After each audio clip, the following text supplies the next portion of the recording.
Hello friends, నా ముందు కనిపిస్తుంది కదా అది రాష్ట్రపతి భవన్. ఇంకా నా వెనకాల కనిపిస్తుంది కదా అది ఇండియన్ గేట్. రేపు సండే. రేపు పిఎం మోదీ గారు వచ్చి ప్రమాణ స్వీకారం చేయబోతున్నారు. అందరూ వస్తారు, ఎమ్మెల్యే గారు, ఇంకా అందరూ పిఎం ఎంపీస్ అందరూ వస్తారు. ఇక్కడ అందరూ వెయిట్ చేస్తున్నారు అందరినీ చూడడానికి. ఇక్కడ అంతా రెడీ చేస్తున్నారు దానికోసం. ఇదే రాష్ట్రపతి భవన్.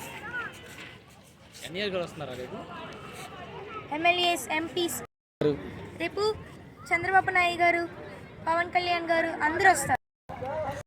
మన ఎమ్మెల్యే గారు ఎన్ఈఆర్ గారు కూడా వస్తారు. రాష్ట్రపతి భవన్.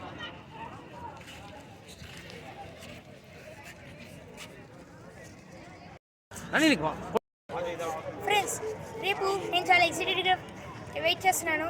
మన చంద్రబాబు గారు కూడా వస్తున్నారు ఇక్కడికి చూడడానికి. ఇక పవన్ కళ్యాణ్ గారు కూడా వస్తున్నారు ఇక్కడికి. మొత్తం ఇక్కడ చాలా బాగుంటుంది, కలర్ఫుల్గా రాష్ట్రపతి భవన్. రాత్రి అయితే ఇలా ఎవ్రీడే ఈవినింగ్ ఇలా చేస్తూ ఉంటారు కలర్ఫుల్గా.